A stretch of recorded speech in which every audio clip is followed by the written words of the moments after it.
Speaker, Canadians awoke to devastating images from a massive earthquake in Turkey and Syria this morning, and painful to see the lives lost and the damage done. And we send condolences to the families of the victims and pray for a speedy recovery of those injured. Will the Prime Minister update this House on the Government of Canada's response to the tragedy?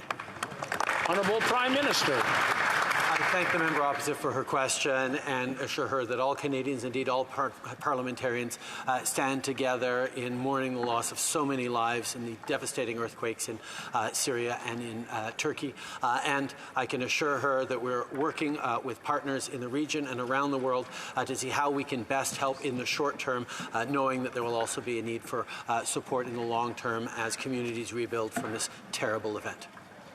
Member for Thornhill. Mr. Speaker, it's been 8 years of this Prime Minister's out-of-control spending that even Liberals are starting to notice. Liberals like Bill Morneau, who said the federal government lost the agenda, and Mark Carney, who called inflation homegrown. These aren't just random Liberals, as the Prime Minister says. They were some of the Prime Minister's biggest defenders. They want to know, and Canadians want to know, when will this Prime Minister show some humility, admit responsibility, and end his reckless inflationary spending? You're right, Honourable Prime Minister. Mr. Speaker, Canadians remember well in the depths of the pandemic when people pulled together.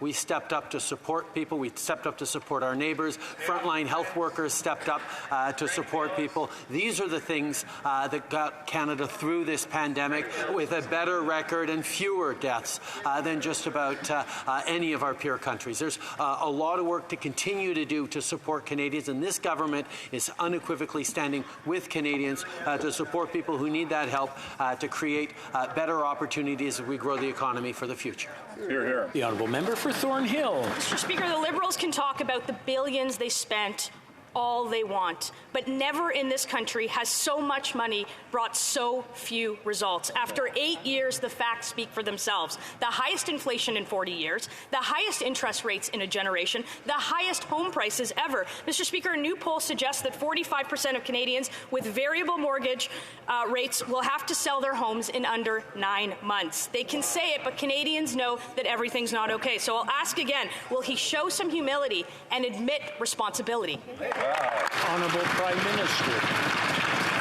Mr. Speaker, Canadians are facing difficult times right now, which is why this government stepped up in the fall with direct support by doubling the GST credit for about 11 million Canadians, by moving forward with dental supports and rental supports for Canadians who needed it, two initiatives that the Conservatives actually voted against. Right. Mr. Speaker, while they are abandoning the middle class, we're going to continue investing and being there for Canadians, not just because it's the right thing to do to support people who need it, but because it's also the smart thing to do to keep our economy growing strongly into the future. Here, here.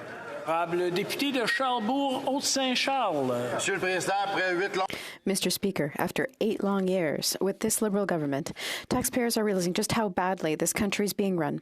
Everything's costing more, partly because this government is spending money hand over fist. For example, consulting firm McKinsey received $120 million in contracts from this government, but nobody can tell us why.